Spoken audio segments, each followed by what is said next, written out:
It's overstuffed. It's a too many cook situation, except it's one cook who will not stop putting things, even though we've told him it's ready and finished an hour ago.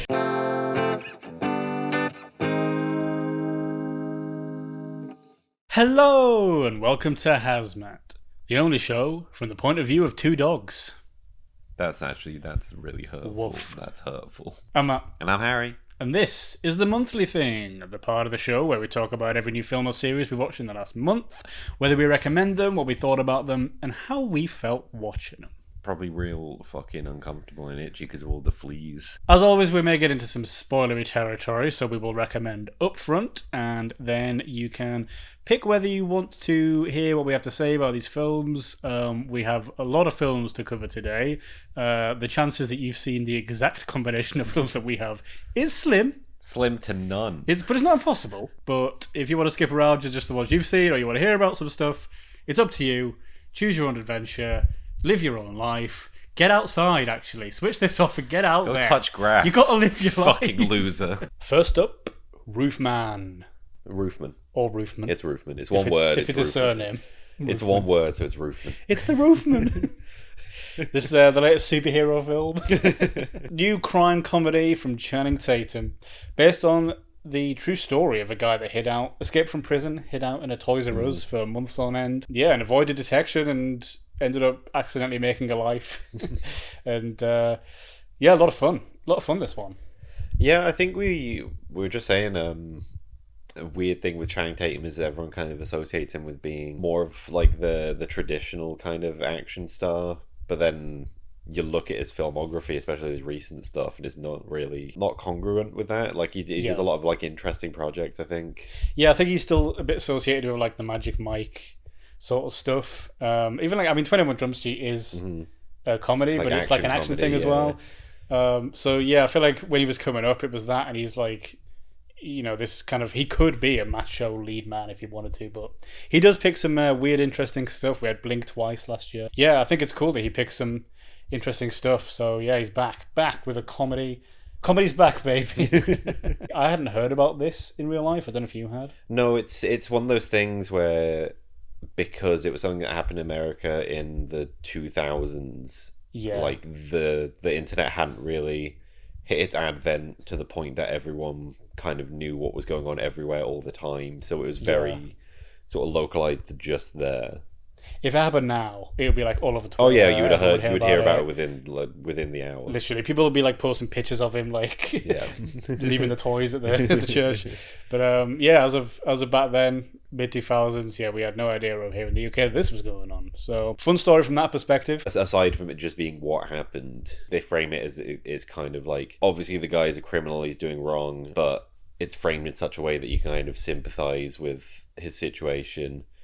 And the way he goes about things, like they talk about how the people that were the victims of his crime spree were very surprised, and how kind of very cordial and nice he was about the whole thing. Yeah, there's a couple of great scenes of him like sticking up places and still being like, he gives the guy his coat in the freezer, and like still being a polite guy. He's not doing it to hurt people. He's doing it to get by and get money. Channing Tatum played that very well. Didn't get overly kind of cheesy, which sometimes films like this can stray a bit into that territory.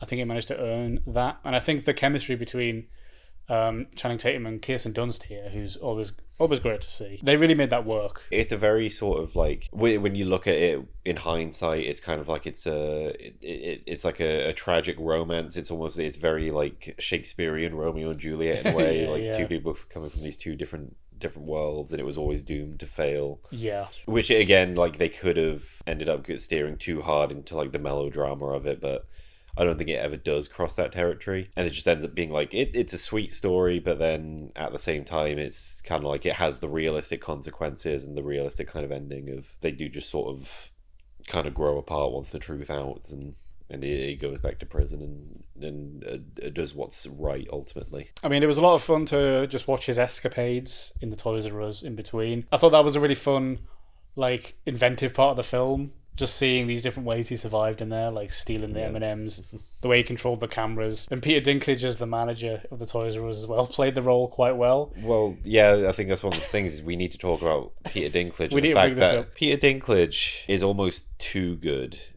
at playing piece of shit characters. Yeah, what's going on with He that? does it all the time, and he does it so well that you have to believe that, you know, the people that don't like Peter Dinklage behind the scenes maybe have a very valid point. It's the opposite of being a method actor, where they become the character. All of his characters just become him. Just become him. And he's just a dickhead in everything. But listen, even if he's a dick in real life, he played this role very well and very convincingly. I literally got that anxiety. Like, we've all been in that position of, like, you know, when you're talking to a manager and they're just like being a dickhead to you. We've all been there. So yeah, he did that. He played that role convincingly. It was a fun environment to set a film in, and it's a fun story to tell as well, because it is like, it's not super high stakes. It's not like some crazy crime spree or a murder spree or something. Like, it's a crime that has victims, I guess, but it's like, you know, it's theft more than anything of a massive, like, billion-dollar company at the time. Obviously not anymore. They're gone. That was a good thing as well, actually. It was just nice to see Toys R Us again. Yeah. Just feel the magic once more. We'll never get it back. Never get that back. But yeah, like I say, it's just a fun story to tell, I think. It's one of those things where, like, you can get away with highlighting the comedic nature of it, and because ultimately, like, no one was hurt in it, no one was, like, drastically affected. I mean, the person that was affected the most was, like, him. The man himself. He was the one who was most affected by and to be fair, what he did, yeah. Judging by, like, the end credits, he seems like he's in good spirits. He tried to escape another couple of times. And I said, yeah, I'm done. Yeah. I'm done now. And just works in at the prison library now or whatever. Like, yeah, I think, it's a fun story in that we didn't need to be forced to root for the criminal, because he was just a decent guy anyway. So he was a very easy character to get behind.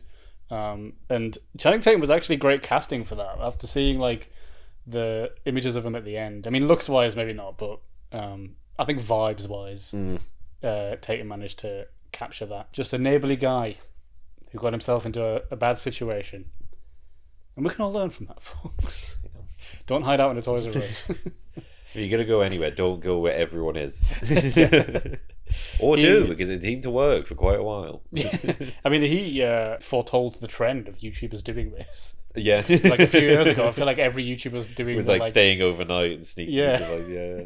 Overall, not a crazy, like, one to dissect.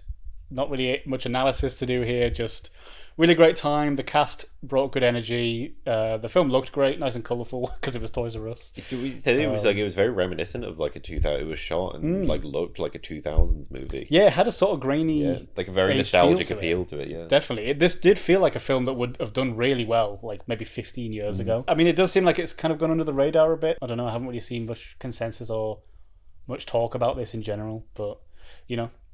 We're in an era where these sorts of films do sort of come and go. At least they're getting, like, good cinema runs now. I do think original comedies and stuff are on the way back, definitely, within the last couple of years. I think there's a lot of cynicism towards this kind of movie now, in, like, the whole, like, chronicling, like, things that actually happened, or, like, the lives of real people, because a lot of people just kind of assume it's for Oscar pushes. Yeah. But, like, obviously this was not. Obviously they thought, this is an interesting story, we want to tell this story. And yeah, it was made with love. It didn't feel disingenuous in any way. It didn't feel like it was trying to represent him as something he wasn't. It was a really honest portrayal, I think. Didn't super dramatize it, like, more than it needed to. So yeah, overall good time here. Yeah, fun movie. Well done, Channing. Well done, Channing. Gold star. It's another one on the board for you. Next up, The Smashing Machine. Oh yeah, speaking of movies that chronicle real life people and their experiences. That are for an Oscar push. Yeah, this is the latest from Dwayne "The Rock" Johnson, doing some acting. He's doing real life acting this time, people. He's trying to not just be The Rock for once. Yeah, he's finally pushing boundaries, going beyond his comfort zone. He's playing a muscled up combat sports personality who grapples other men half naked in a ring. It's a million miles away from who he is, so commendable. Right off the bat, I'd say not. I wouldn't go for a recommend on this one. Yeah, there are some things I liked about it, but I think overall it's a not recommend for me as well. I think it didn't really live up to expectations, I suppose. I am a fan of the Safdie brothers, love Good Time, love Uncut Gems. They've split up now and are both bringing out different sporting biopics, and we've yet to see it here in the UK, but it does look like Marty Supreme is going to be the winner of the two. And I think just because, you know, Timothée Chalamet is a much better leading and much more compelling and interesting leading actor than The Rock will ever be. But yeah, Benny Safdie out on his own doing a sports biopic with The Rock, and I think stylistically the Safdie energy is sort of there. It's got that kind of graininess. It's got those sort of loose camera movements, almost documentary-esque at times. The camera's kind of really in the room with the characters a lot of the time. And I really do enjoy that. But I think it didn't have the same rushed intensity that the past Safdie stuff has had. Like, Uncut Gems is just a panic attack in a film. And managed to take an actor that isn't considered, you know, a super strong dramatic actor and turn him into like someone worthy of an Oscar performance. And it felt like, they tried to do that again with Mr. Johnson. But it doesn't work with just one of them. It doesn't work. They need to both be there, unfortunately. So, So interesting to see them both sort of have a go at it on their own. And I've heard Marty Supreme has some good reviews so far. So I'm excited. Yeah, I think this movie could have worked in that the sense it's interesting in... we had something similar in The Iron Claw, which was about professional wrestling and, you know, the intensity and the drain and the effect it has on your personal life, and like the concept of like toxic masculinity and how that push to be the best kind of ultimately drives you to some of the lowest points in your life. That could have worked if it were carried by someone who was capable of, you know, filling those shoes. And I think other than visually, Dwayne Johnson doesn't fill those, like, he doesn't fill the role like he needs to. No, I don't think at any point this film made me feel what it wanted me to feel, because his performance just wasn't quite up to scratch. There's a couple of like scenes where he breaks down and he just like has to cover up his face, because I just don't think he can't really cry on cry.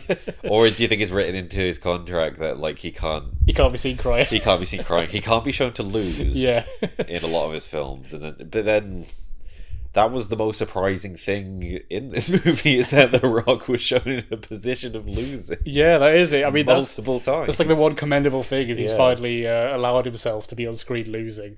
But still, like, overall the winner in a certain way, though, because, like, you know, it's quite a triumphant story of a guy overcoming difficulties and, like you say, toxic masculinity and the world that surrounded him to kind of, I guess, accept himself and his place in the sport more. Because Mark Kerr, it feels like he also had that ethos of I can't lose. I mean, I guess they all do, you know, to some extent. But there's like for example, the scene where they're at the fair, and he can't go on the ride. Yes. And the dude's like, well, if you can't handle it, that's fine. He's like, it's not that I can't handle it. It's that I don't want to. Like, I don't want to go on the ride. It's like he's a guy that can't accept sort of weakness or admit weakness in himself, which, you know, in some ways I guess The Rock was fitting for that element of it. You kind of have to in those, you know, in those environments. Like if you're in an environment where you're, you know, a mixed martial artist and you're going up against like the toughest combatants in the world, you kind of have to have that mindset of like I can't lose, because as soon as you let it creep into your mind, then it's over. Then it's all over. Yeah, you can't let that facade or mask drop, I guess, at any point. Which I guess this film is about him letting it drop a little bit in the end and accepting himself. That was sort of my interpretation of it. I mean, one of the things I did like about it is how it looked. Like I say, it has that Safdie sort of grain to it, that sort of colouring as well to it. It at least looked visually interesting. But yeah, sort of past that, it was just a bit boring, maybe. Yeah, well, it's especially towards sort of the end. It gets a little, like, it does tend to drag, because in a weird way, like, you never kind of realize what the true moment of like climax is. Like when does he hit his rock bottom? When does it? Because it happens about 3 or 4 times. It happens multiple times, and he never really changes his demeanor to the point of like, this is my worst moment, and this is the point of turning around. And like you say, that rushed energy isn't there. The pacing isn't there. Like, even when, I mean, my takeaway was the most sort of intense scene was meant to be when his partner threatens to shoot herself, and even that is just kind of over without a fuss. Yeah, that should have been the real pinnacle of the film, and it just didn't feel like anything. I just wasn't on edge for that at all. I was like, oh, is she gonna kill herself now? Oh, okay. That just kind of came out of nowhere. Whereas, yeah, I think if it had kept ramping up the tension pretty consistently, that would have felt like things had come to a head. Whereas it just kind of felt like it was kind of plopped in there as just another bad thing going on in his life, you know. So yeah, it tries to drive this wedge between them, but like every argument they have is over something like small and petty. Yeah. To the point it never really like explodes into like an actual. It's something small that triggers it, and then they just like end up at each other's throats, and it just rinses and repeats like several times. Yeah, literally. I bet The Rock really enjoyed punching that door in, though. Yeah, I bet he loved that. It's his favorite scene. He actually insisted that they do it. Like they went way over budget the amount of times he insisted they did that scene. Not much more to say on the Smashing Machine. I think it's the Rock's octopus. It's Ross's. It's the Rock's octopus. It's Ross's octopus. It's Ross's octopus. It's the Rock's Oscar push. So say that 3 times fast. Which I don't think. I don't know if he'll even get nominated. No. But I think even if he got nominated, that would be a win for him. Because that seems like, Black Adam kind of failed at his box office dominance that he wanted. Yeah. And now he's going for the arty Oscar film actor sort of prestige. And I just don't think he can't get either. And I think that's kind of sadly funny. It's tragically funny that he can't ever get the pinnacle in any area. So yeah. I think the skeleton of a good film here, but just not the meat. You're missing the meat. Yeah, it felt a bit empty, felt a bit flat. So the Smashing Machine in cinemas now. I don't think it is. So you should know when to avoid it. Next up, Shelby Oaks, the directorial debut from YouTube film reviewer Chris Stuckman. Now filmmaker Chris Stuckman. Yeah, everyone rushing to edit his Wikipedia page. Yeah. Former YouTuber. It's like when someone dies and like immediately it's all past tense. It's like, never was. Who's doing that? Yeah. Why is that their first thought? Like within minutes. Yeah, it's crazy. I'm gonna give this a light recommend. Yeah. I'd agree. I'd say a recommend on the grounds that like I always push for people to check out someone's first movie, especially like an independent release as well. Yeah, and I'll always push for it just because like I've been watching Chris Tuckman's content for quite a while. I think quite similar tastes in terms of like film influences and what's got us into the whole sphere of watching and analysing these films. So it's cool to see him branching out and getting this opportunity. And obviously I think with your first movie, yes, there are going to be things that you can work on. Yes, there are going to be things that aren't perfect, which is why I'd recommend a film like this. The more people that see it, the more likely it's going to be successful. And then the more likely they're going to be able to make more films and sort of improve upon, the groundwork they've laid here. Yeah, definitely. Because there's heaps, in fact, of potential here, I think. I think there's some really, really competent stuff going on. But I think there's a lot of stuff that's quite derivative. Derivative of, like, very much his influences. I think he wears his influences very clearly on his sleeve. I think to the point where some of it becomes a little further than that. Like, to the point of... There's references, but it's like, at what point does it just become you're trying to do that, Yeah.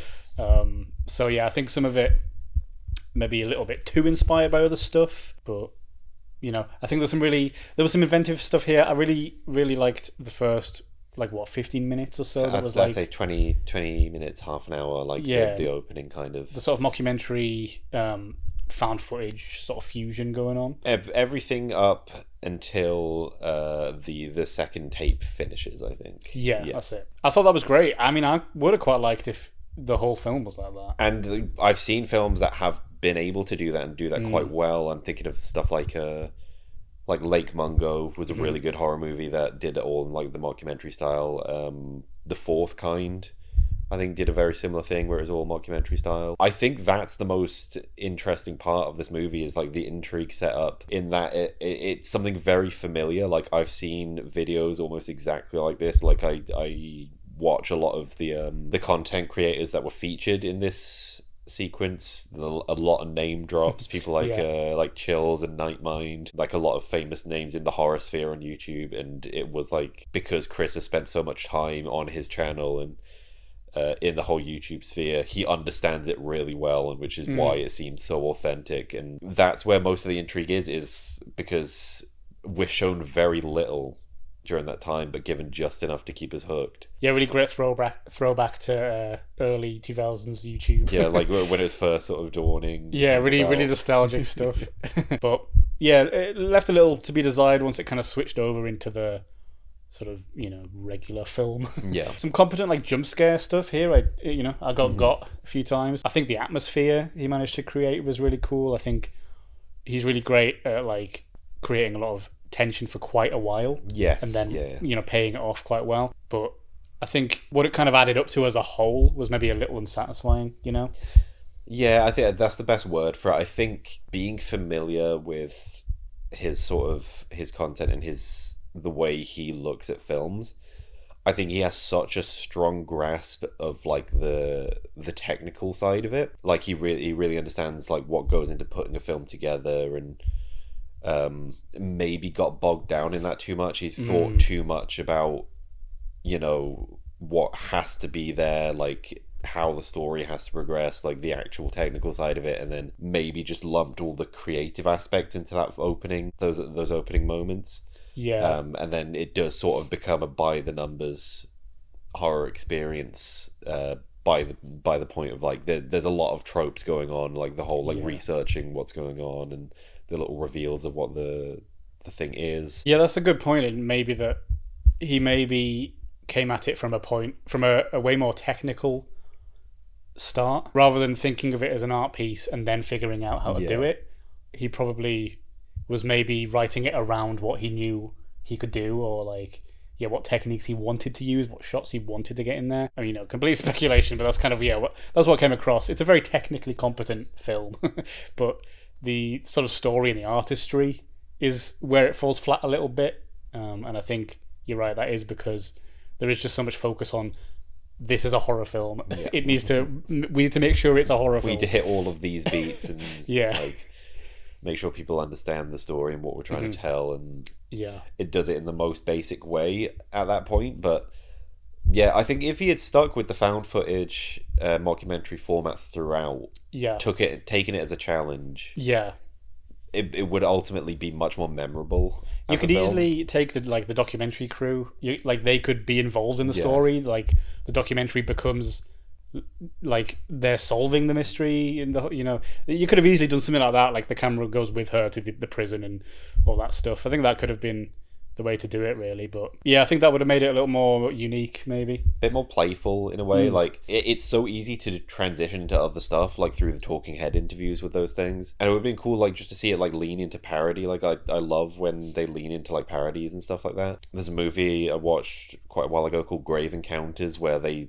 perfectly kind of parody like the ghost hunting show. If it leaned more into that, because I think he does understand like a lot of the tropes and the common conventions of these movies. If he had taken it as a challenge to kind of go, okay, well, how do we do this in a different way? I think it would have been a much more interesting experience. It would have been more memorable. It would have ultimately sort of lasted a lot longer in people's minds and been a better experience overall.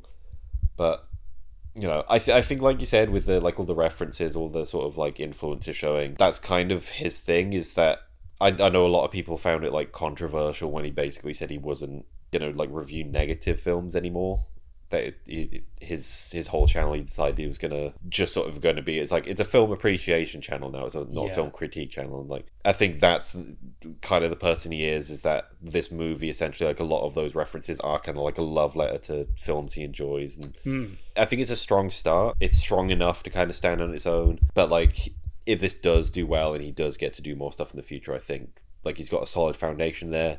Work out the kinks, and I think it'd be very exciting seeing what he can do like going forward. Absolutely, I'm looking forward to it. I wasn't as familiar with his work as you are, but I'm excited to see what he can do. I think it's a fantastic achievement. Like nevertheless, like no matter what we think about it, to get something like this even made in the first place and competently so, I think is like is brilliant. I think, like, people have often, I think, in the mainstream media have often looked down on YouTube as sort of a medium, as a way of like putting content out there. But like, to see people now breaking out from YouTube and getting into mainstream breaking film out directing from this prison that we're all in, from this cell 37 that we're in. Shelby Oaks fans will get that. Yeah, no, I'm all for it. I want to see more people get that chance to explore their creative side and in a much big budget environment. Next up, Good Boy. Oh, thank you. So anyway, the film we're talking about, a recommend from me. Yeah, recommend from me as well. A little bit stronger than Shelby Oaks, another independent horror movie with an exciting twist. Get this, guys. Get this. You're not going to hold on to your butt. You're not going to believe this. It's all from the point of view of a dog. A dog? How could a film be from the point of view of a dog? What is this, a Shaggy Dog story? Yeah, it's kind of like people heard that concept and that's what kind of made this movie a bit more viral. Like, a lot of people talking about how that was going to work. And I think that's cool right off the bat, in that it's a very small production that otherwise wouldn't have gotten a lot of attention. Yeah, I feel like there was about come and gone and like 6 people involved in this, like overall. The credits were pretty short. Yeah, really great premise, I guess, like to begin with. It does immediately kind of make it more interesting. I think, the story beyond that is maybe a bit like Shelby Oaks. It is just a bit plain, it's like it does a lot of the horror tropes again. It's a possession horror, yeah. Like, we've seen it a billion times, but it's a new take on it. Yeah, it's just it makes it a bit more exciting again because of the angle that it's like we're following a dog rather than a human. Yeah, it did it well. I wasn't sure like how that was going to work out, whether we would like physically be at the dog's level the whole time, or if the camera would, if we were just, the dog was in every scene. I didn't know how it was going to work, but it brought up some sort of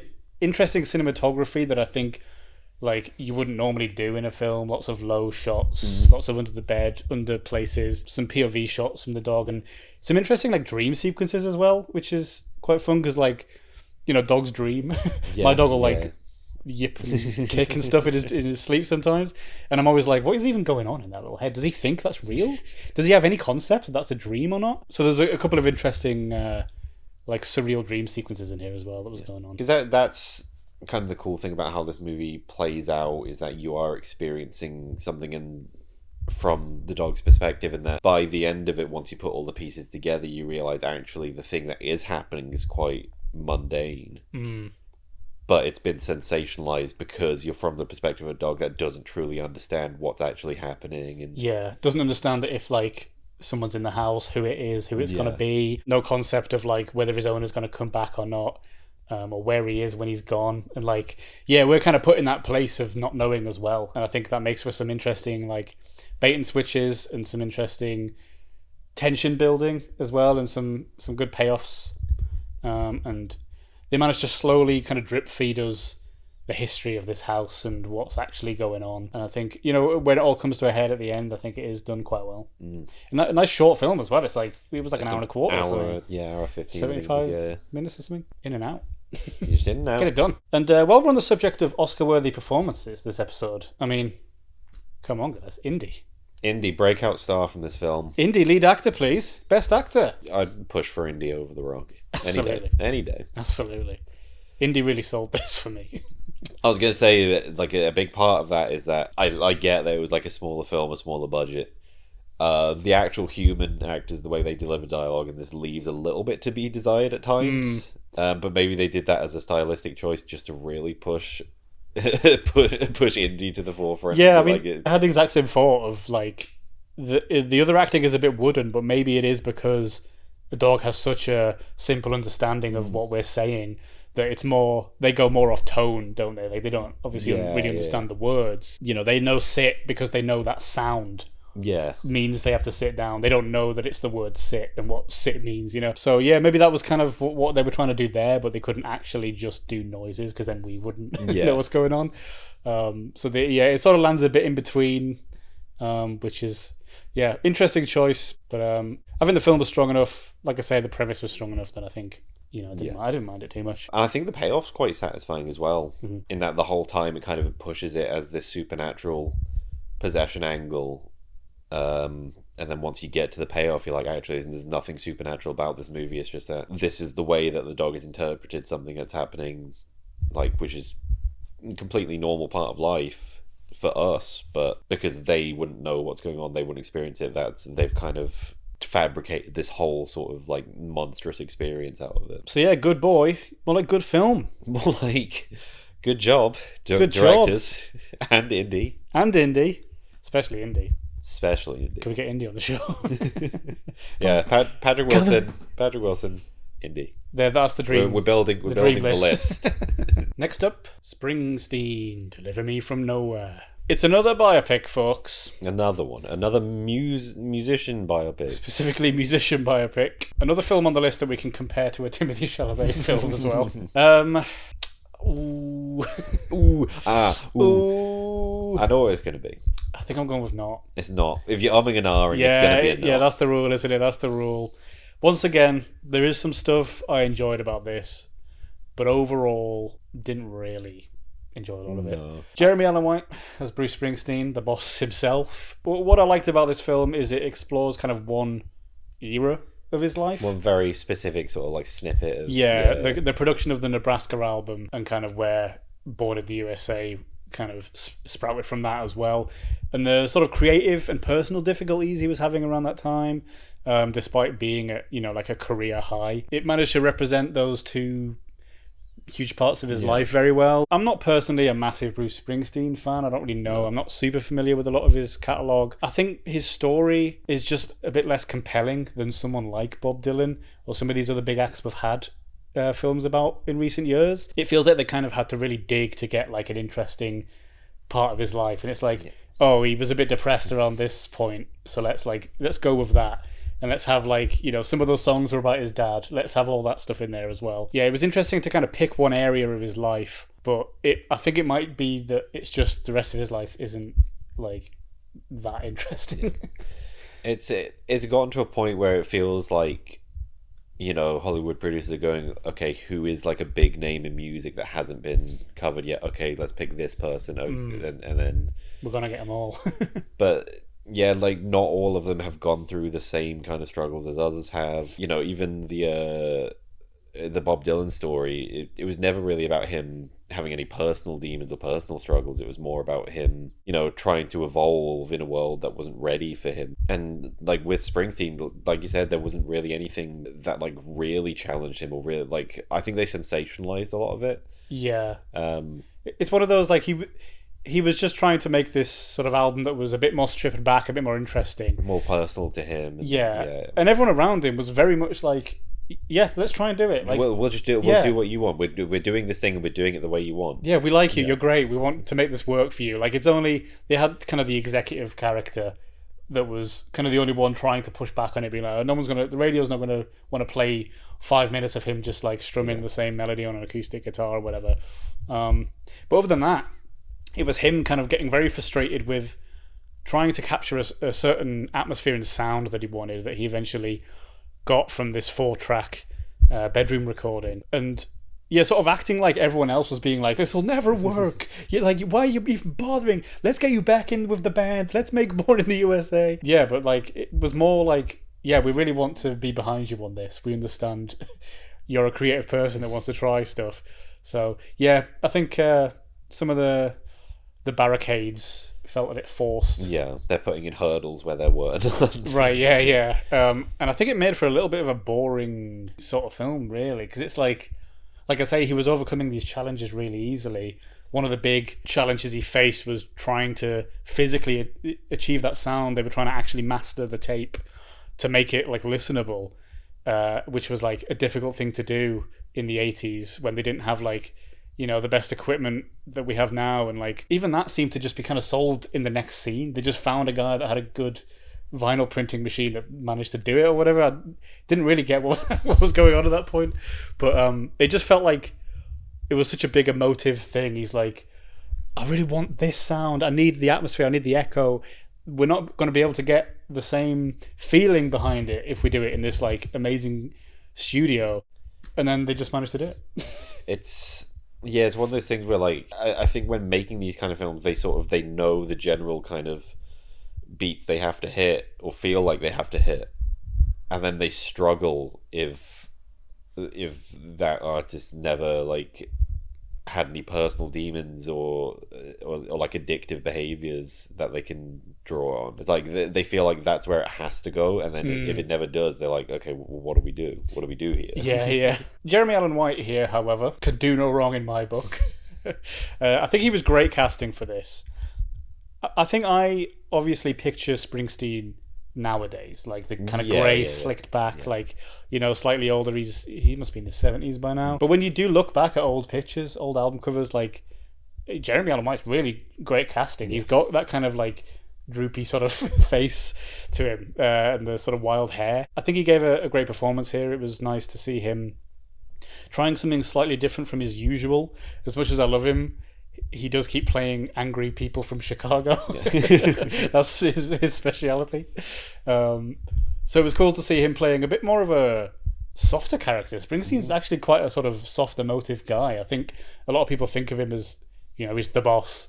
He's the king of rock and roll. You know, this working class American guy strumming a guitar. But I think he is quite in his feelings, I think, more than people think. And I guess that was a big part of this album specifically, was he was honing in on something very deep and personal to him, and, you know, exploring things from his past rather than trying to write radio hits that would do well in a stadium. So I think White managed to capture that vibe very well. Jeremy Strong as well, the other Jeremy of the film. Always great when he comes along. He's very good at playing managers, lawyers, and that sort of thing. Suits. Yeah, people in suits. Yeah, he did a fantastic job. I think they had great chemistry here. You know, everyone else was fine in this. Stephen Graham's always great. Stephen Graham, every time he was on screen, I think that was some of my favourite moments, was the story between him and his dad and the development there. I was really quite enamoured with that, and I think that is down to Stephen Graham's acting, and also kind of seeing him and White on screen together as well was a real treat for me. There's only one Stevie G. There's only one Scouse Stevie G. There's only one Scouse Stevie G. Get in here, Bruce. He's taking the crown. Yeah, hearing him do like a New Jersey accent was interesting, but he's quite good at it. Yeah, he's quite good. I think he does like slip into different roles quite well. He's really good at accent work, but his regular Scouse is so strong that it does still sound weird. Yeah. And he has played a lot of roles where he does really ham up the Scouse. But I thought the performances here were great. It was just that the story of the film and the story of Springsteen is just less interesting than a lot of other artists we've had biopics about. And especially now that like we've had so many of them, you do have to do something a little bit different to make it stand out. And this just doesn't. It definitely just falls into those tropes, like very sort of lazily, I think, and tried to.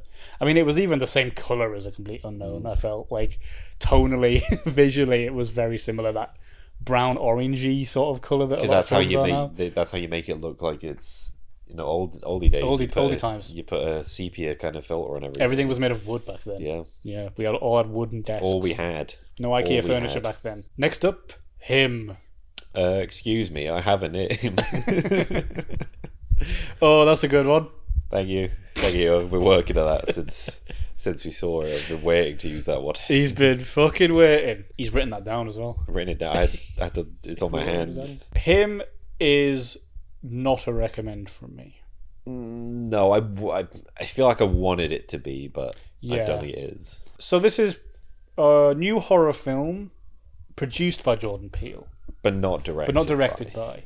But very much with the Jordan Peele vibe and aesthetics, I felt. This is what he got instead of weapons. Yeah. Yeah, because he bid for weapons or something. Yeah. I think his team like talked him out of it or didn't get it for him. He was fucking fuming. And he got this little thing instead, which, you know, is worse than weapons, I'm afraid. It's going to be a short one because there's not a lot to say. I don't remember a lot of this. It kind of flew by me a little bit. I think the most you can really say about it is that it is high concept. Yeah. And the execution does not meet the standards set by that. Yeah, I think I liked the energy it had. It was pulsing with this sort of energy, and the overall aesthetic and vibe I think was interesting. To place a horror film with the backdrop of American football, which is inherently quite a violent sport. It's a sports anyway. movie, and like, I thought that was an interesting angle to do horror with, and it sort of becomes a cult storyline out in the desert, kind of a training compound of this star athlete. So premise-wise, I thought it was really interesting and great. But like you say, it was the execution that didn't quite match that. Yeah, it's a cool concept of like trying to push this idea of you know, what does it take to be the best? Like, what do you have to give of yourself? What do you have to sacrifice? What lengths do you have to go to? And to portray that as a horror film, like, those two things kind of go hand in hand. Yeah. It never really hits the highs that it should. Mm. I think performance-wise is a big issue with that. The performance given here with Tyreek Withers in the lead role never hits the highs that it should.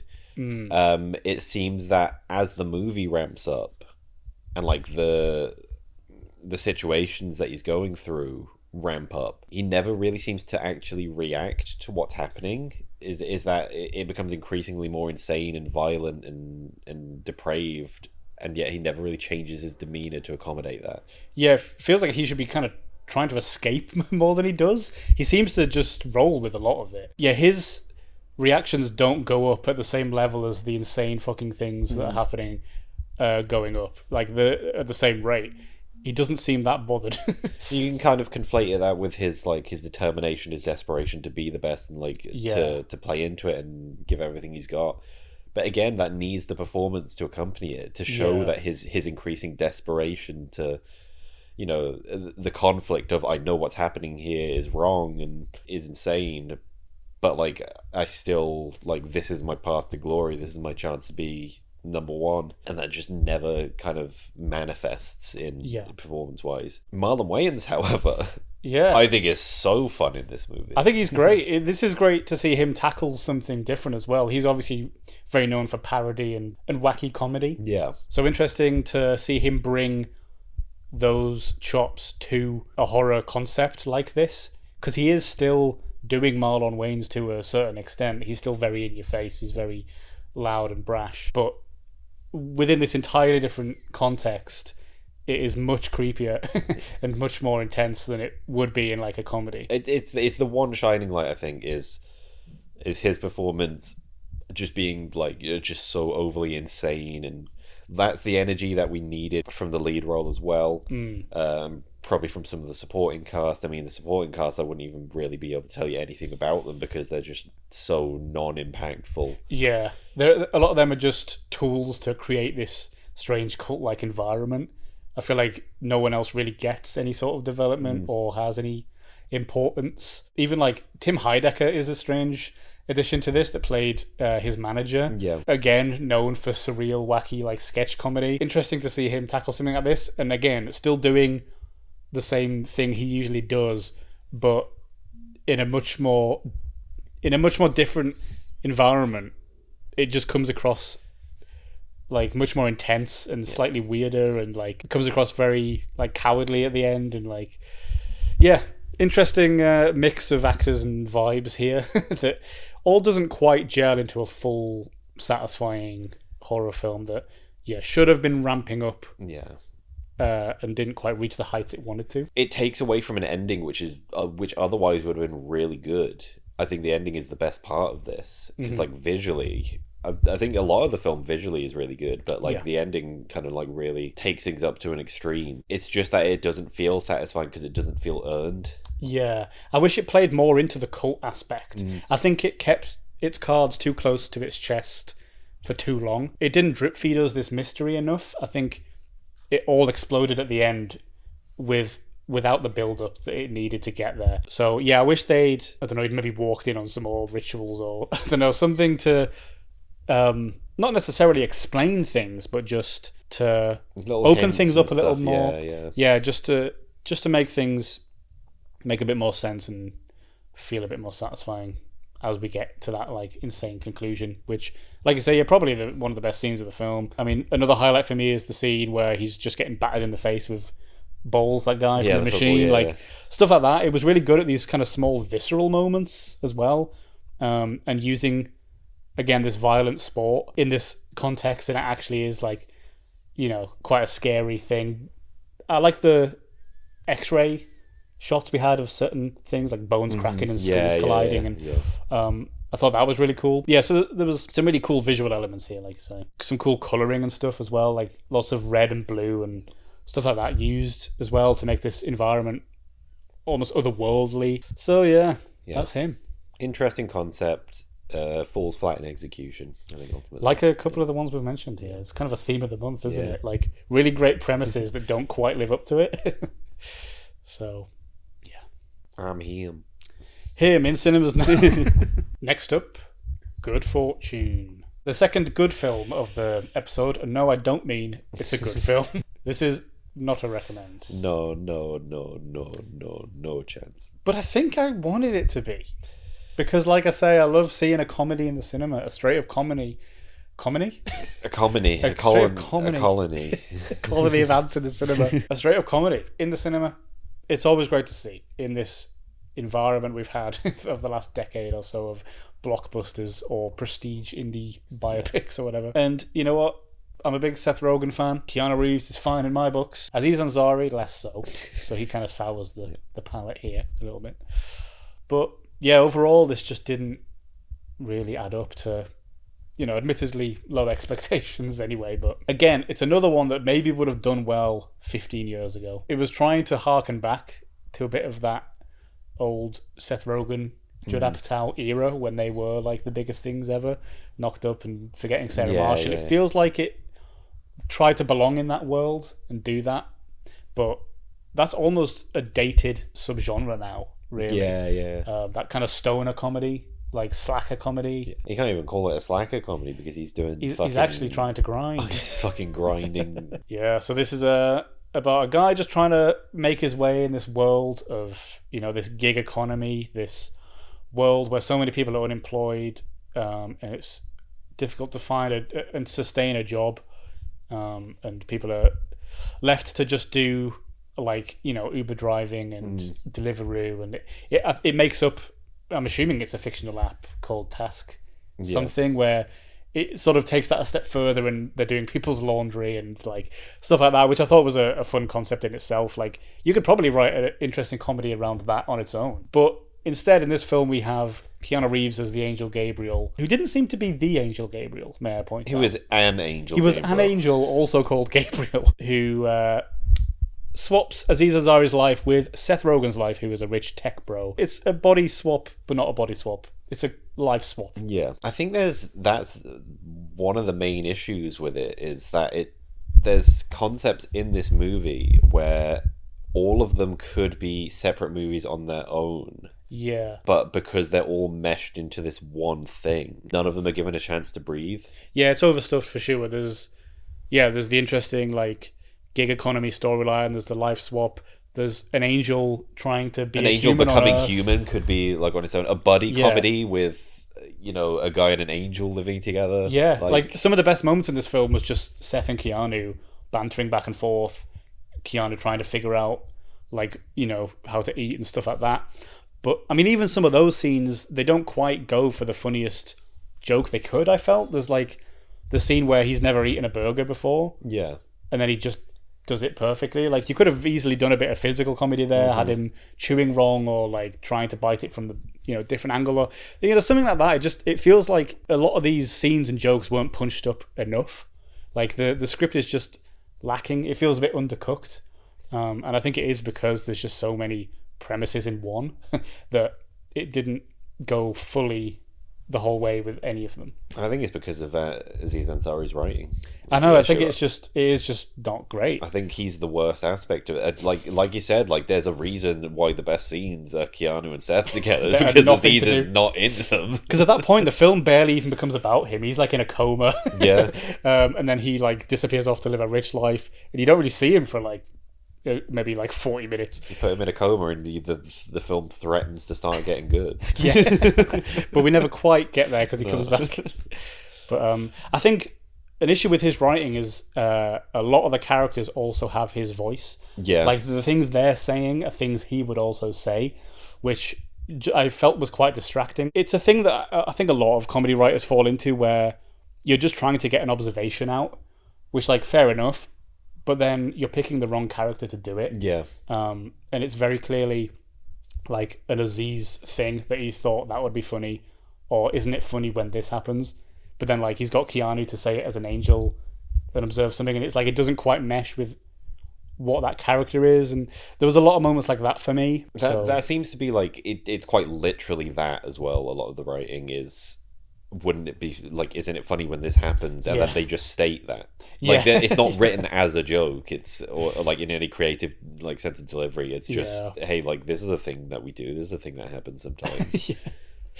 Keke Palmer's another highlight here, but I do feel like her chemistry with Aziz is like non-existent. Like, there was a bit of a love plot there as well, which, again, another premise that wasn't quite needed. You know, a rich person who suddenly has a rich life against a, you know, it was making lots of points about union workers and like the working man.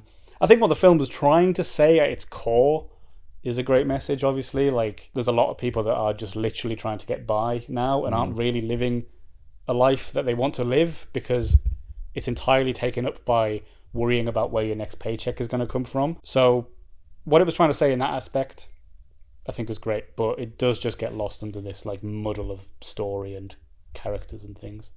It's a lot of stuff that like just seems tacked on at the end, like the whole like sort of anti-AI message about how AI is kind of like affecting the workplace. And Seth Rogen did a big monologue at the end, which I can buy from Seth. I can buy that from Seth Rogen. Yeah, I think he is quite active and like outspoken about things when he's passionate about them. But exactly, yeah, he's a good guy. But with Aziz's writing, it just comes across a bit disingenuous sometimes. Absolutely, that's always a risk when you get a film like this that is about the working man, when it's starring like a bunch of rich Hollywood actors.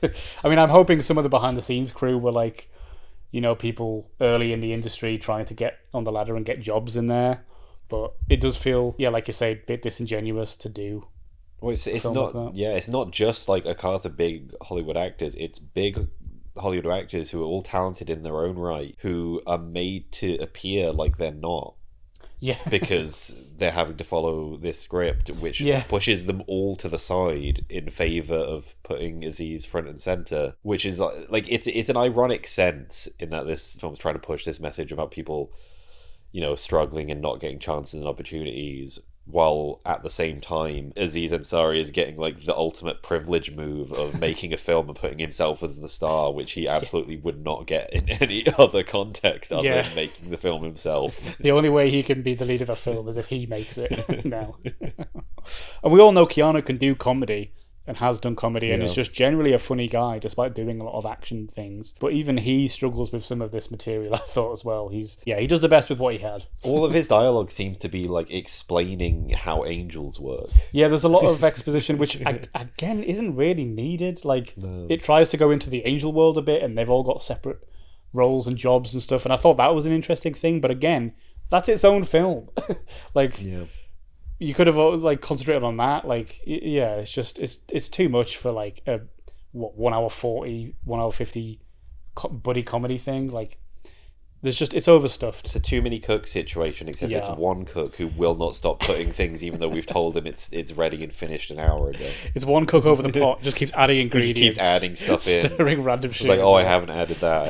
It's like, is this... It's like, well, you don't need that. I don't even know what this meal is anymore. What is it? Soup? A stew?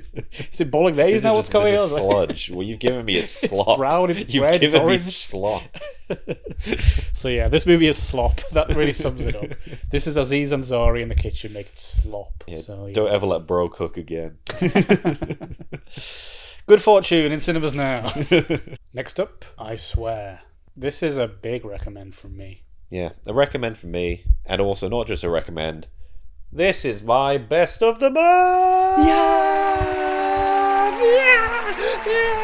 Yeah, I swear by the moon moon and the stars in the sky. I'll be there. Great film. What a fucking movie, eh? Banger. It's a banger. It's our best yet so far, I think, out of the ones we've both seen this month for sure. Yeah, another true story film based on the real life of John, who is a man with Tourette's who grew up with Tourette's in Scotland in the 80s when no one really knew what it was, and he didn't understand it either, and just how hard and difficult life can be with this, and the awareness he's brought and the work he's done around that. So a film that really celebrates the activism that he's done around this syndrome, and the lives he's impacted as well because of it, and the hardships he's had to go through to bring this awareness as well to the world. So yeah, really heartfelt film. Yeah, it didn't sort of dumb down any of the comedy, and it is very dry in its delivery a lot of the times.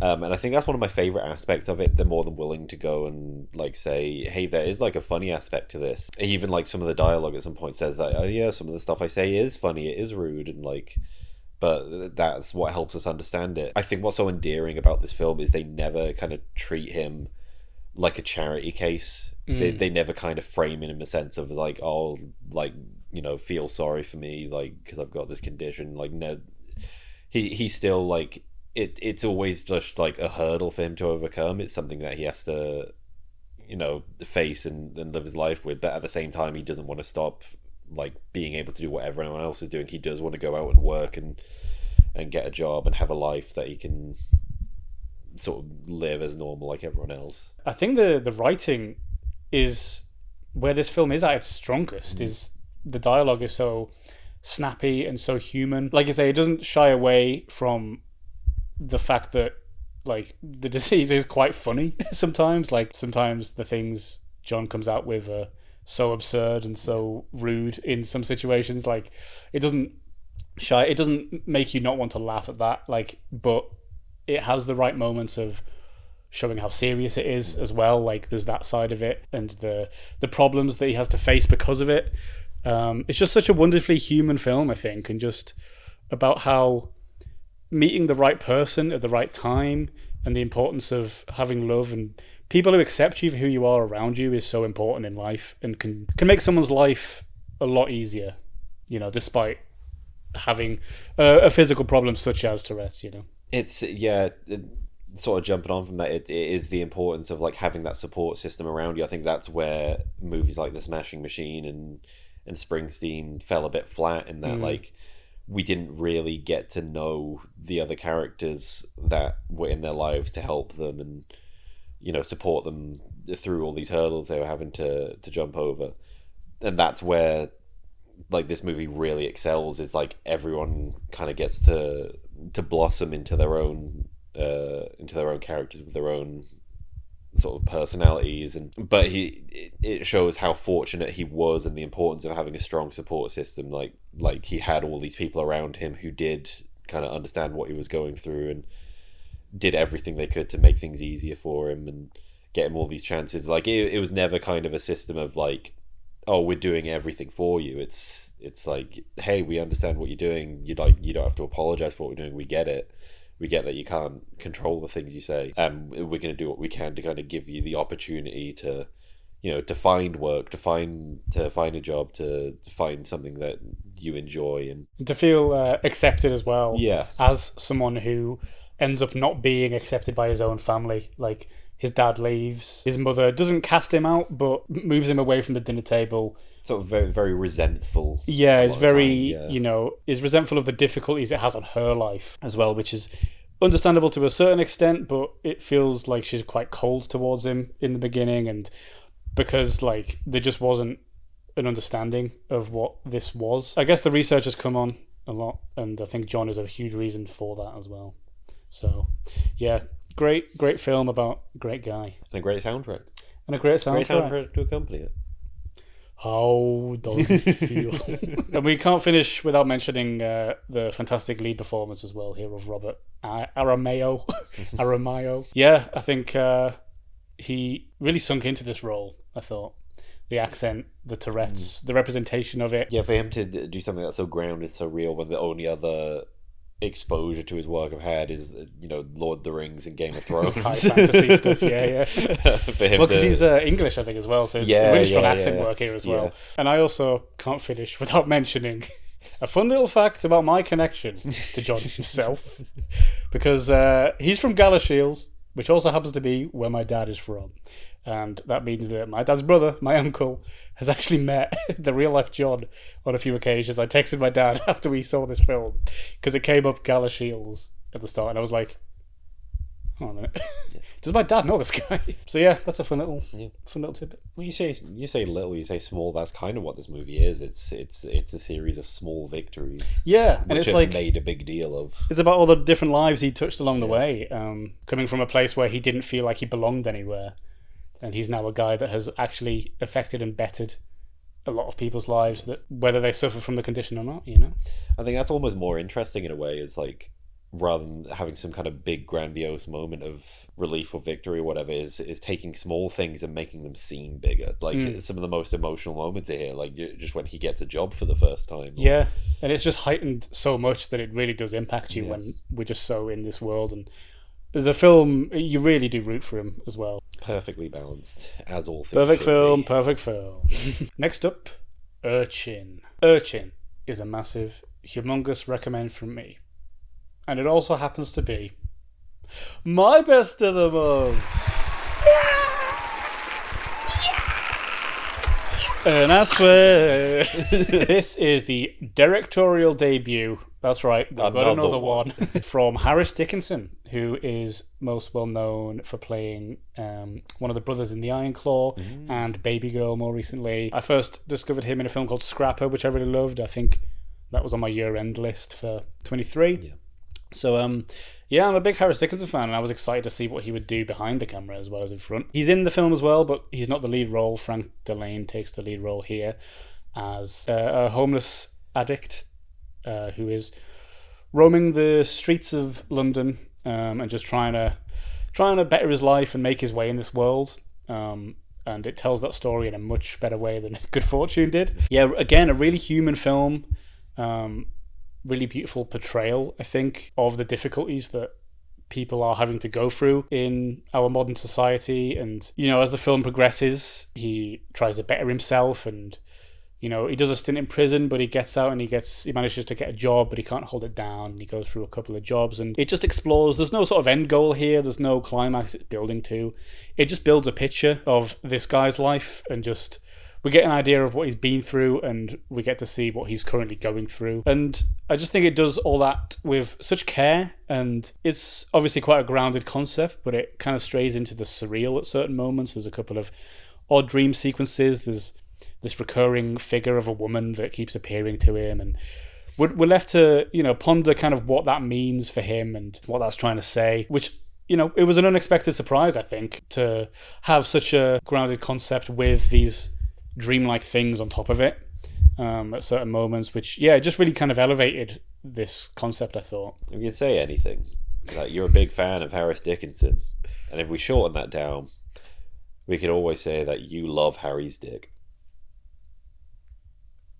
Well, that'll get the shippers going if there's any out there. Great performance here from Frank Delane, who is perhaps best known for being young Tom Riddle in Half-Blood Prince, I think is the one he was in, which I didn't make the connection until afterwards. I kind of was trying to place him in this whole film, but obviously he's like in his 30s now.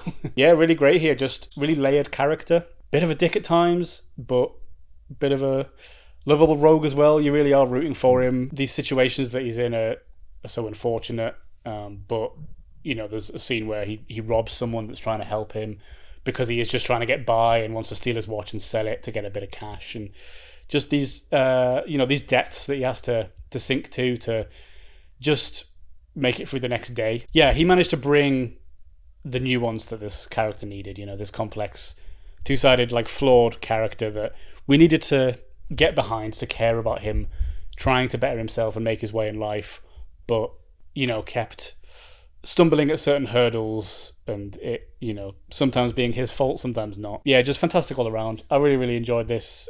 This was absolutely up my street. Great debut from Harris Dickinson. I'm again, excited to see if he's going to direct more, to see what he can do next. Excellent movie. Urchin, no longer in cinemas, probably. There was like 2 showings. It's all you get. It's all you get. Fuck you. Next up, Steve. Here he is. Here he comes. Steve. Through the door any minute. Any minute? Any minute now. Any second. We've invited Next him. up. Don't think he's coming. Don't think he's coming. You know what? I think he's just texted saying he's not coming. Oh, no way. Yeah. He always cancels last minute. Last minute. I'm sick of it. Ate him. Every video he's cancelled. There's supposed to be 3 people on this channel, did you know? Steve is another massive recommend from me. I really love this. The latest from Cillian Murphy and directed by Tim Mealance, who is best known for Peaky Blinders. Again, another grounded human story. So this is... I don't think it's based on a true story. It's based on a novel, and it's set in a naughty boys' school in the 1990s. I don't think that's the right term, but you know what I mean. A disadvantaged all boys school where Cillian Murphy plays Steve, the head teacher of this school, on a day that a documentary is being made about the school. So a bit like Shelby Oaks, it has these documentary elements to it as well. Yeah, so I thought that was just a really interesting way to do it. And Little Sims is in this, who's always great to see do some acting as well. She's getting more into the acting game lately, which is really enjoyed cool. her in Venom 2. Venom 2, her shining moment. Cillian Murphy is just so good at playing stressed. He's so stressed in this. But again, it's such a... I feel like I've used this term about 50 times in the last 10 minutes, but it is just such a human... It's a film about human connection, and again, like I swear, having those support systems around you and seeing through the bravado and the aggression of some of these students and seeing past that to the human that they are and perhaps the background that they've come from and why they are in this situation, why they've become who they are. You know, like I say, it's framed around this documentary and they're asking those questions of the boys as well in some talking head interviews. So yeah, some great like little character studies in amongst the sort of chaos of the story. It's a bit like, it's got a bit of the vibe of like Boiling Point or like Uncut Gems again, where it's a bit of a rushed vibe. It's very frantic. It's also a day where it's been announced they're shutting down, they're not getting funding anymore from the government, and so there's all these things going on and Cillian's having to juggle, and we get a glimpse into his character's personal battles with alcoholism and drug addiction and things as well, and the background he comes from. So yeah, again, just a lot of beautiful small moments between these characters, set against very chaotic narrative and plot, and I just think it all just blends together really great. This was such a nice watch and so emotive, and you really do get attached to these kids despite the fact that they're just like little shits, you know. I mean, I say kids, a lot of them are like, you know, teens, and it's like sort of secondary school age, but you know, even so, you get attached to these characters very quick, and I think the film does such a great job of portraying both those sides of these flawed characters, and this ensemble cast bring a lot of that nuance in very well. So loved Steve. Don't love him anymore. Don't anymore, because he would never fucking shows up. Next up, Chainsaw Man, the movie, Reze arc. Why do these bloody anime films always have the longest goddamn titles? You can't have a subheading to a subheading. You can't do that. They've all got a hyphen, a colon. This is easily a recommend from me. It's another instance of me just sort of stumbling upon the fact that this had a movie coming out and using it as an excuse to watch the series. And just boy, what a fun movie this is. A lot of comparisons we could draw to stuff we've already talked about. It's yet another protagonist from a disadvantaged background. Just trying to make his way in, just trying to make his way in the world. Because in the series he sort of, from the very beginning, Denji, our main character, his father dies and essentially leaves him with a massive debt to the Yakuza. So he ends up being this sort of poor street kid who has to work for them, slaying devils. So this is a world where devils exist. They all sort of represent different concepts. The idea is kind of like whatever thing they represent, the more scared you are of it, the more powerful the devil is. Kind of the example they use is like, like something like coffee. Coffee's not scary at all. So like if there were a coffee devil, like they'd be weak.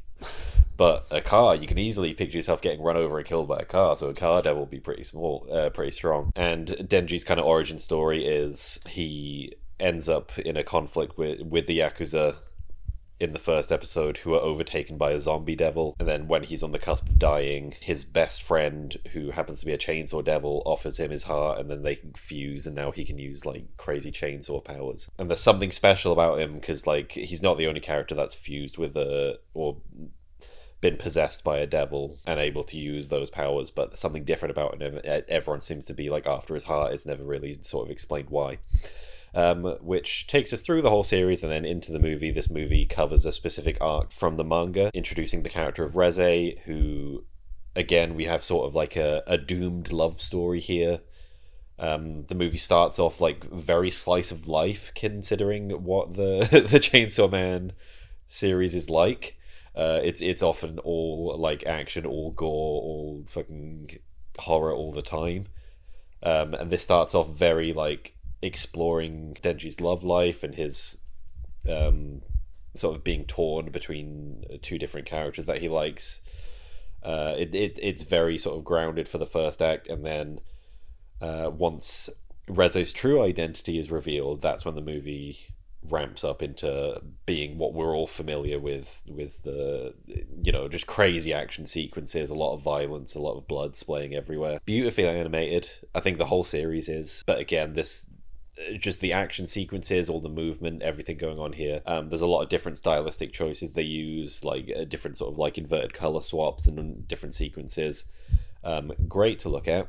So always a plus for when you're watching an animated film. There isn't a lot to sort of analyze. It is essentially just, if you like the series, you'll like this because it is just more of that, just on a bigger scale in a movie form. I'm guessing, like, I never sort of got into or read the actual manga of it, but I'm guessing the arc is that this movie covers is fairly short, that they're able to sort of capture it all within this one. Just a great fun time.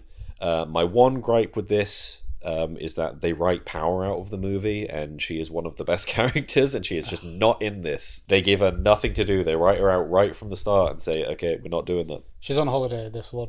She's on holiday, everyone. I'm leaving. I'm back. Yeah, she's in like the first 5 minutes. They write her out, and then she comes back for a post-credit scene, and that's about it. But yeah, I'm looking forward to where the series goes in the future. What else is there to say? Fun movie, fun action, fun experience. If you like the series, go and see the movie. Chainsaw Man in cinemas now. That's sort of our two things as well. Is you have the small indie films, I have the anime films, and it's the combination of films that we can see like for 2 days, yeah, and then they're gone. Here in the UK, we have to fight tooth and nail to see some of these films that we talk about on here. We have to cancel plans. We've got to like get into a random fucking cinema we've never heard of. Next up, After the Hunt. I am afraid this is where the good times end. Oh no. Because this is not a recommend from me. Oh no. I really wanted it to be, because this is the latest from Luca Guadagnino. This is a great cast here. Julia Roberts, Andrew Garfield, and Iowa Debris as the three leads here. You know, that sounds like a recipe for a great film. But this fell a bit flat for me, to be honest. So this is set at Yale and is about a sexual assault that Andrew Garfield's character allegedly commits on Iowa Debris' character, and how Julia Roberts, who is a mentor and a friend to both of them, how she becomes a bit stuck in the middle of this conflict. And we don't see the assault, so I think the film wants to make a bit of a statement on hearsay and how people react to this sort of news, and in this post-Me Too world and world of social media and how things spread and get blown out of proportion and things get clickbaited. It sort of tries to make a few of those points and tries to explore whether there is anything interesting left to say artistically on this subject matter, because I think the film itself doesn't say a lot that's new, or doesn't really do a new angle on it, other than, is there any more angles to do on this? It's sort of deliberately a bit plain and a bit vague, but I think that just didn't really work for me. I think, you know, Challengers last year was one of my favourite films. This film just isn't nearly as bold or creative as I felt Challengers was. Yeah. Also directed by Guadagnino. I liked a lot of the camera work he does, and the direction on this is still great. Like, there's a lot of cool extreme close-ups. I love the way he creatively uses the camera a lot of times. I think he does a lot of shots that, you know, the directors wouldn't necessarily do. I think there's a lot of interesting Interesting cinematography going on here to sound very filmy. But like I say, I just think Challenges are so vibrant and so full of life. And I know this film is going for a different vibe, but it's just like brown and dark and drab. I think it maybe could have done with a bit more intensity. Julia Roberts and Andrew Garfield's fantastic performances here. You know, they are some of the best in the biz. I think Iowa Debris, as much as I love her, did feel a little out of her depth, I think, in certain points. Like, but you know, if you're doing one-on-one scenes with Julia Roberts, like, you've got to be on your A game for that. I think she's much more comfortable in comedic roles, and it is great to see her branching out into some more interesting stuff. And I think she really does have the potential to nail that. I think in this one, she didn't quite match the same energy, I think, that Roberts and Garfield did. Again, it's a one where the premise was fine, but it's just a little unsatisfying for me. I just left with a bit of a sour taste in my mouth. I was a bit confused as to what the film was trying to say, whether the message was supposed to be confusing or not. After how much I love Challenges, I went into this with very high expectations, though. Especially when it's like a cast of people that you know you like and you're a big fan of, like, and exactly. You know they can do better. And yeah, you know, I like Andrew Garfield is someone I generally follow his career, and Julia Roberts is obviously just, you know, everyone would agree she's one of the best. So a lot of great pieces here. Doesn't quite fuse together for one great film for me. So sorry for doing that. That was rude. Next up, Eden. That's what God said when he was making the world. Day 3. Done. What have I done? Sky, stars, day and night. Oof. What's next? Oh, yeah, landmass. No, that would make sense, wouldn't it? God. And after that, Steve. Because, of course, it was Adam and Steve. So. Yeah, we do know that. Famously, it was Adam and Steve. Again, look, we're just going to have to ride the negative train a little bit longer. I'm sorry, everyone. It's been a bit of a negative month, but once more, this is not a recommend from me. This is Ron Howard's new film, which, what a random career that man's having, because this is just, I don't know, felt a little out of his wheelhouse, I think. Yeah, starring Daniel Bruhl, Jude Law, Vanessa Kirby, Sydney Sweeney, and Ana de Armas as an ensemble cast here, based on a true story. Again, another one based on a true story about a group, sort of 3 separate groups that ended up on this island in the Galapagos and what they had to go through to survive. Yeah, I thought there's a real mix of performances here. A lot of them are doing German accents. It's set post-war, so it's in the 20s. A lot of them are not really nailing the accents here. Seeing Sydney Sweeney try and nail a German accent for like 2 hours, 2 hours 10 minutes, something like that, was quite painful. Daniel Bruhl, obviously, I think he is German, isn't he? Oh yeah, he's good. So he was fine. Jude Law had no teeth in this. They CGI'd out his teeth. I thought they just give him like a black mouth guard. They didn't bother. I thought he was probably the best in terms of performance. Him and Vanessa Kirby were playing a dysfunctional couple, and they had really great antagonistic chemistry between them, kind of a love-hate thing going on there. Yeah, Ana de Armas did well as this very campy antagonistic baroness who was kind of faked a lot of her life and lies a lot and does anything to get people on her side and manipulate people. So yeah, a bit of an odd mix of things going on here, and I think the film drags on a little bit. The sort of historical story of it kept my interest, you know, but just the look of the film, I think it could have taken a lot more advantage of this island itself, you know, the living off the land and the animals that are there and nature. But this film doesn't feel, I think, as vibrant as it should when they're surrounded by like these deep forests and jungles, and the setting is just a bit drab despite it being so green and luscious. So I think more could have been made of the environment, and just I think it would have given it an overall energy that I think it was lacking. So again, it's another one where it's a great director and a great cast, but it just ended up feeling a bit drab and a bit lifeless for me. So yeah, similar to After the Hood, I think, but I didn't have massive expectations for it. They threw it out on Prime. I just thought I'd watch it. Seemed interesting. The story behind it, I think, is interesting, but it's the sort of thing it's more engaging as a documentary than it is as a dramatized thing. There's a lot of tension it tries to ramp up here, and again, a bit like some of the ones we've talked about today, doesn't reach the heights it wants to. So that seems to be a trend this month. Next up, Black Phone 2, weirdly titled because I'm pretty sure the first movie was called The Black Phone and they just dropped it for the sequel. Dropped the it's cleaner. as Justin Timberlake once said. Man of great wisdom. This is a recommend from me. I was a little bit skeptical going into this just because of the direction it goes. I wasn't sure how it was going to be going forward, going the more sort of supernatural route, but I think it pulls it off quite well. So this is pretty much a direct follow-up from the first Black Phone movie, focusing around the same characters. We've got Mason Thames coming back as Finn, or Finney, the main character, Madeline McGraw as his sister Gwen, and then of course Ethan Hawke back in the antagonist role as the Grabber, as he's known, as the Black Phone.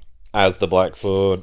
He plays the phone again. I'll start off again. My biggest gripe with this movie, similar to Chainsaw Man, not enough Ethan Hawke. I think the first movie was pretty much carried by Ethan Hawke's performance. He's still in it a fair amount, but like, I don't think he has quite the same impact this time around. Weirdly, it's one of the things where he's actually kind of powered up in this movie by the fact that he is sort of this very supernatural presence, but he was actually quite a bit more intimidating and more of a presence when he was just this weird like child abductor and serial killer. But I think he's still pretty strong in this role. They are really kind of pushing for the Grabber to become a sort of modern horror icon, I think, which it doesn't come across it doesn't come across is it in a Jonathan Ross came out? Yeah, it does come across a bit sort of more forced. It's not quite as genuine as like how Art the Clown became sort of a modern horror icon, but I think the character is kind of strong enough and has a cool enough design to his mask, to his overall sort of look and demeanor, that I could easily see him becoming a horror villain that's looked back on fondly in a few years' time. Lead characters, again, pretty good. We do a sort of a switcheroo this time around. First movie, Finn is sort of the main protagonist in this survival situation with his sister in a supporting role, and now Gwen kind of comes the main focus on in the Black Phone 2. With Mason Thames sort of taking a step back, still being in it quite prominently, but more of a supporting role this time around. And this movie is about them sort of, it's a few years on from the events of the first movie. Gwen starts having some weird dreamlike premonitions about a Christian youth camp up in the mountains. They sort of have these ties back to the Grabber and his origin story, and they have to go investigate, and like, it's a situation where it's we have to go there and solve this problem, otherwise he's never going to leave us alone. And they try to sort of explore the origins of the Grabber character a bit in this. The visions they see, it's sort of these young boys who used to attend the youth camp back in like I think it's about the 50s, and they're sort of appear in like increasingly gruesome states, and it's sort of revealed as the movie goes on. These were sort of his first victims. This is where he got his start, and eventually, went on his reign of terror. And it becomes a story of, we have to put these spirits to rest, and then he'll lose his power, and we'll finally be able to defeat him. And it's just fun. Just another fun movie. It's another fun horror experience. Plenty of sort of blood and gore and viscera, if that's your thing. If not, then please don't force yourself to watch it because you're not going to have a good time. I think environment-wise, they do a pretty good job here, considering it's all very much just sort of miles and miles of snow and mountains and ice. They do a pretty good job of shooting everything to look interesting, to take advantage of the natural beauty of the environment they're in. And yeah, like, solid performances all around here. Mason Thames, a bit iffy with him recently, I think. I think this is kind of his bag. I think he does quite well in the horror movie. Interesting to see where he goes from here. I think that's definitely where he's been his strongest, is in this series. Always good to see Ethan Hawke. I think Ethan Hawke is so underrated as an actor. Yeah. Especially in horror. Like, I've seen him in a lot of horror stuff, and he's always good. Like, in both sides of it, I think he can do the villain really well, and he can do the protagonist really well in horror movies. I've heard that it's already been greenlit for a third movie. If so, I'd be interested in them kind of diverting, I guess. I think the way this movie wraps up, it would be kind of too contrived, too convoluted to try and bring this character back again. Like, the concept of like the the black phone in general, in that, you know, it's a mysterious sort of, they're getting series of phone calls from the dead who then are helping them solve their murders. I think that's a cool concept in itself, and you could easily expand that to be about you know, different characters and different villains, different sort of monsters around that time. But yeah, I'll be interested to see where it goes going forward. I do not want another Grabber movie, I don't think. Even as much as I love Ethan Hawke, I think that story's over and done with. Good movie, unnecessary sequel, I'd say, but, you know, is good enough to justify its existence. We'll see how this series evolves as it goes on. Next up, The Mastermind. Oh, you've started, so you'll finish. So this stars Clive Myrie as the Mastermind. No, this is the new Kelly Reichardt film starring Josh O'Connor, and it is a recommend from me. But it's on the lighter side of recommend, but I did enjoy this. Kelly Reichardt is very much known for her slow cinema. This definitely has that vibe, despite it being essentially a heist film about a group that rob some paintings from a gallery, but it tells it in such a interesting, like, unique way. Like, it's such a different angle on it, in that it's like generally quite a calm film.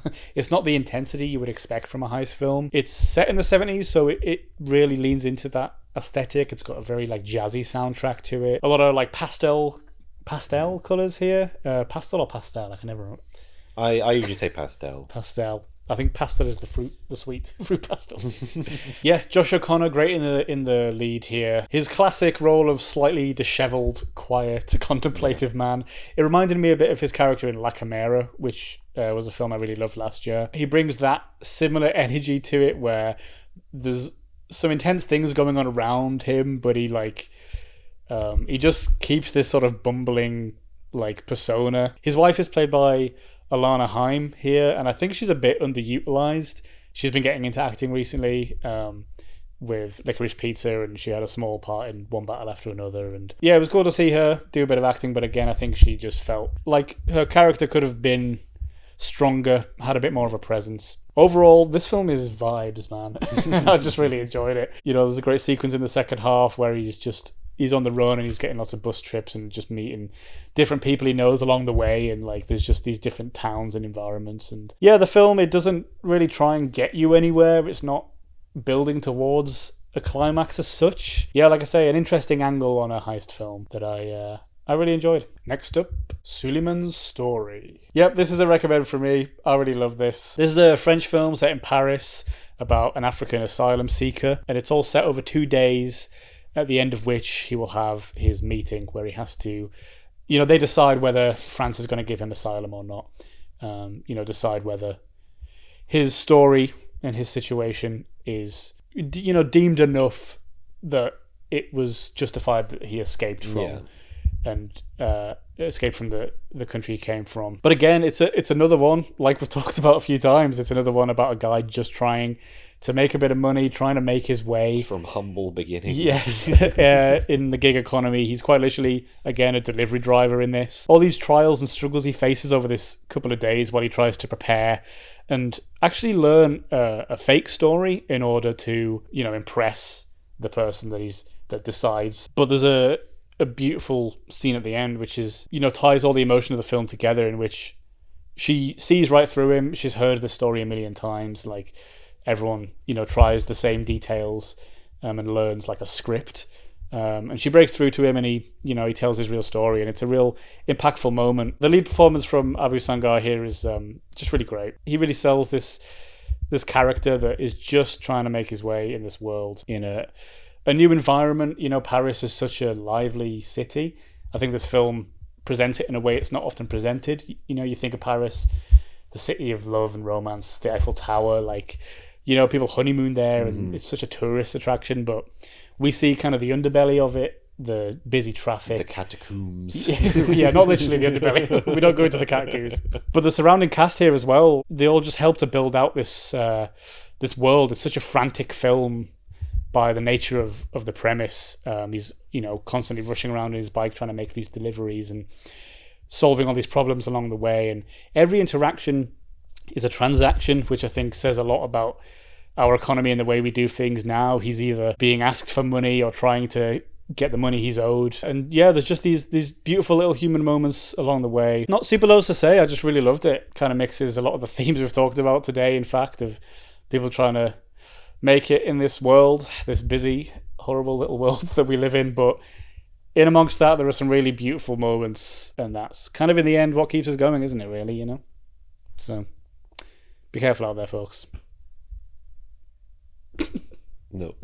Next up, VHS Halloween. Right off the bat, I'd say recommend from me. VHS movies releasing is sort of a Halloween tradition each year. Always exciting, always fun movies. And I have to talk about it a little bit differently because obviously VHS anthology horror series.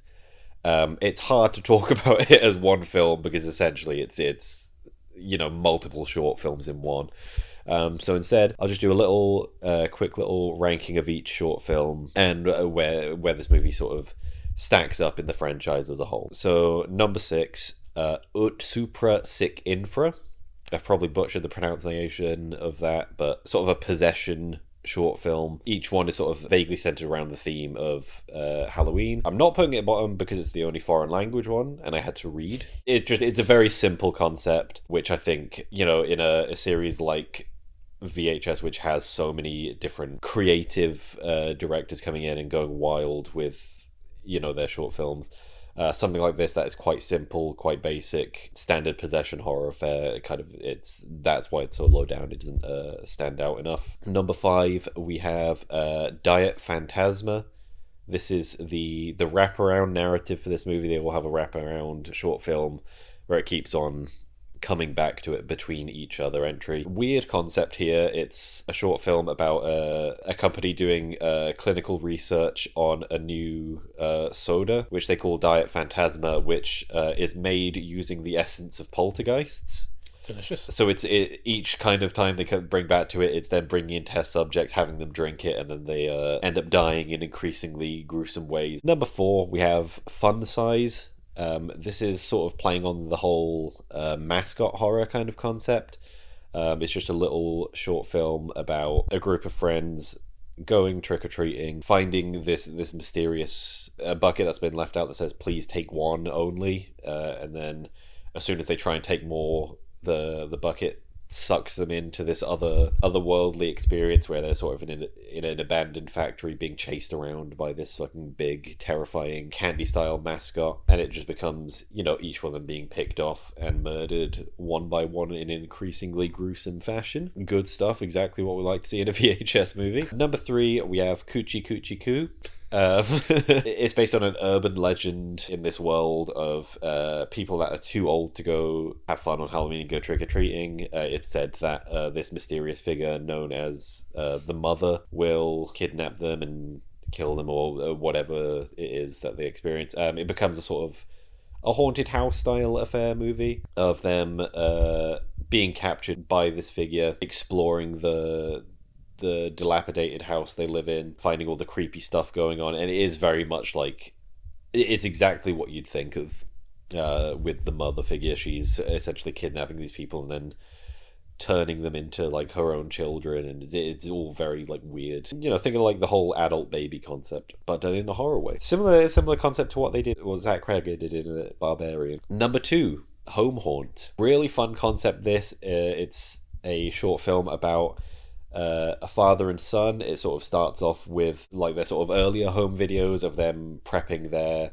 own haunted house attraction, and then it gets to the current one. He's much older now, and he's much more like, oh, like I'm not into this anymore, like leave me alone, I want to do my, the whole teenage angst kind of thing. And the dad's like, come on, let's we'll do this one more time. All of the decorations, all of the monster props they got end up coming to life and killing everyone. Just really fun, really cool in its execution, a lot of cool effects, a lot of cool monster designs here. I'd say this is the most fun one, but not the number 1, because the number 1 is a short film called Kid Print, and this is number 1 just because of how grounded and realistic and disturbing it comes across. This is about a small town where you're constantly told that they've had a surge of child abductions and murders going on.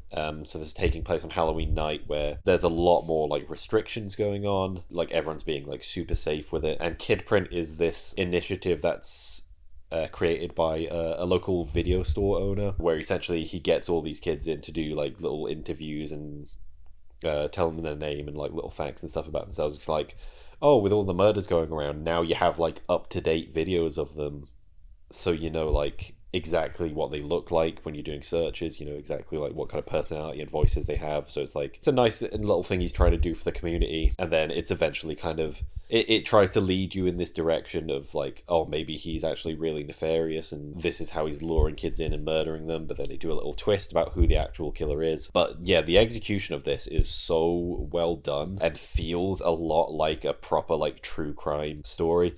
I think that's not why it's number one. Like in a world like that is established in VHS that has like actual, you know, like supernatural demons and monsters and stuff, to take it back to, you know, something so grounded that can actually happen, it kind of makes it stand out a bit more. And just the, you know, the way it's shot, the way it's executed, perfect. This is a top tier entry in terms of the actual short films. I think with the film as a whole, VHS Halloween, it's one of the better entries. I think I preferred this to VHS Beyond from last year, which was all like very like sci-fi heavy. Halloween's quite a broad concept, so it just, I think it gave everyone, you know, a bit more freedom to work with, and ended up being pretty good.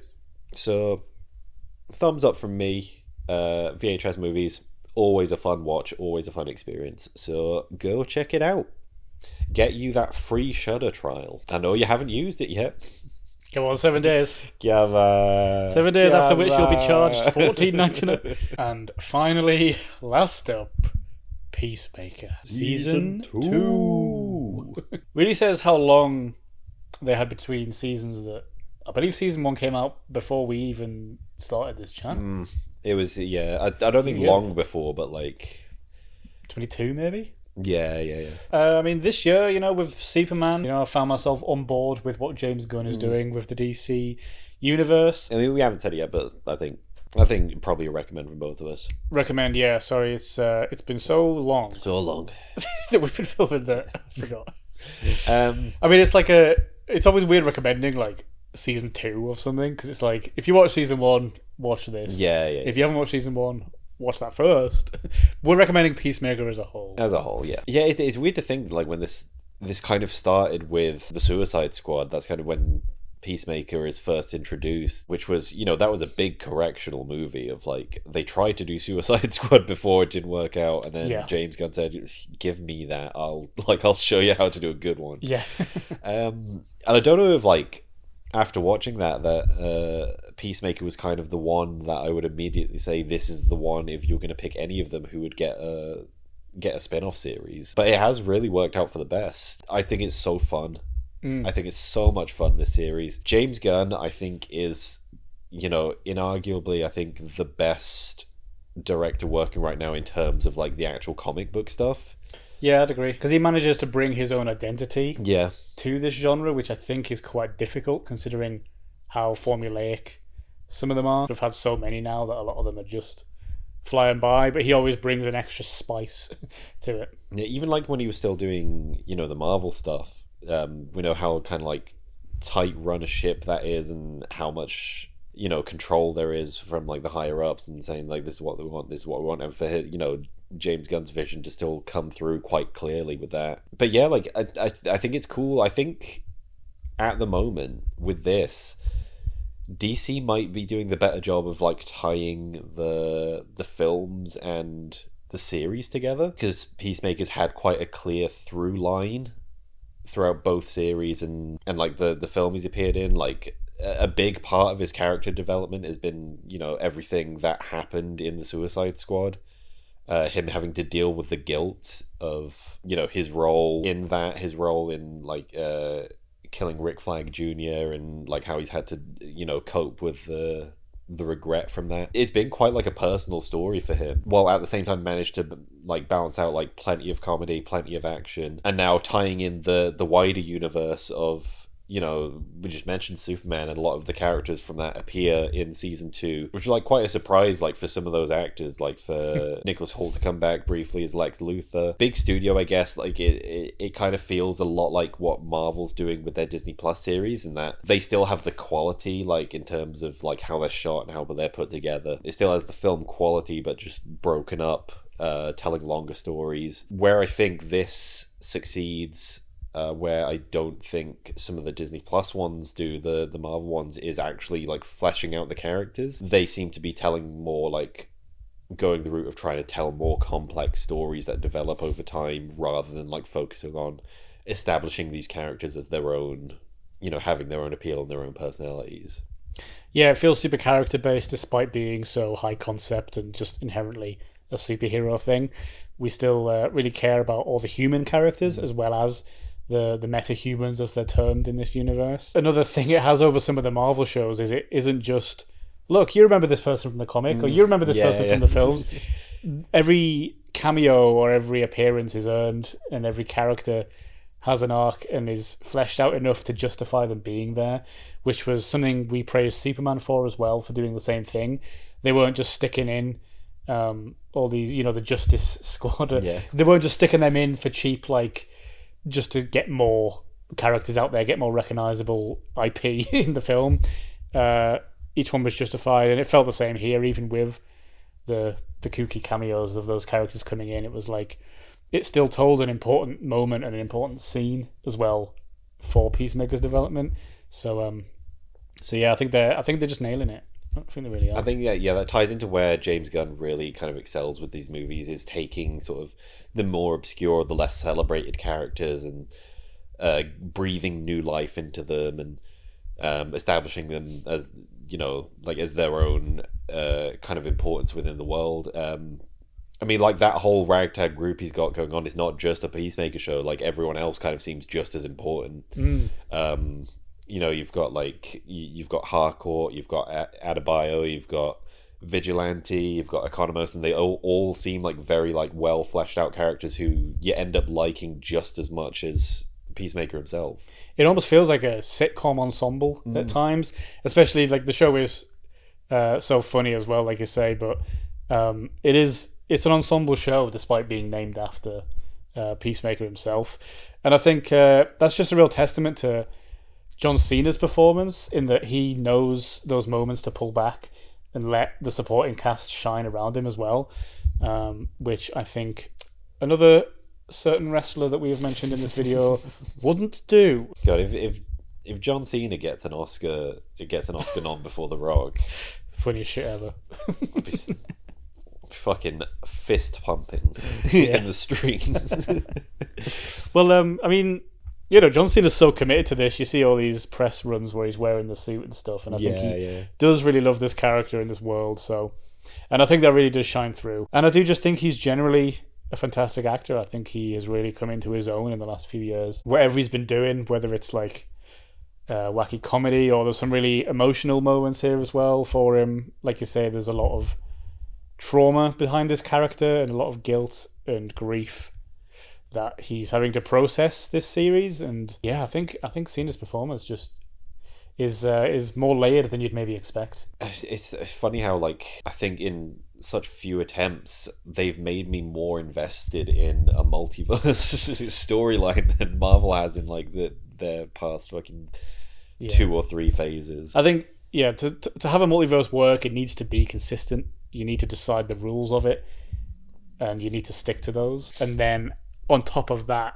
you can do the fun stuff of inventing new universes and shit. But I think that's the one thing Marvel failed with it, is it just didn't lay the foundation early enough, so that there was like 3 different definitions of how the fuck it even worked. Yeah. Big cliffhanger ending, which means we're going to get more of this in the future, which I'm really excited for. Out of all of it, I think this has probably been my favourite, you know, superhero series. Like, even out of like the Marvel ones, like even the ones I did like Hawkeye and Moon Knight, I think this has probably been my favourite. I think it's been the best executed. And I'm really excited to see, you know, season 3, which fucking obscure bands James Gunn rolls with for his soundtrack.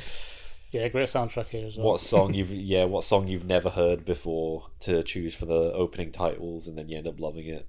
Yeah. Overall, great job. Great job, Mr. Gunn, once again.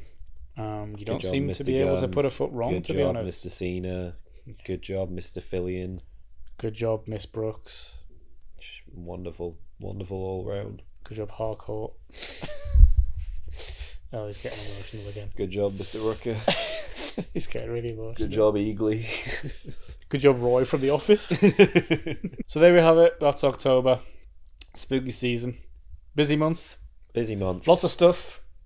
Bit of bad, but a bit of good. And overall, that's how life works. Yeah. That's life. Thank you for watching HAZMAT, talking about every new film they watched in October 2025. If you enjoyed this video and you'd like to see us do more stuff like this in the future, you can support the channel by leaving a like or a comment. You can hit the subscribe button as well as the notification bell. That way you'll be alerted to all our more recent uploads. And as always, all of our socials will be listed down in the description. And join us next time, where I hide out in a B&Q for 6 months.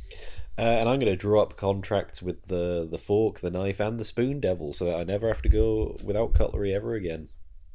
Perfect. Always be prepared out there, folks. That's life. Be careful.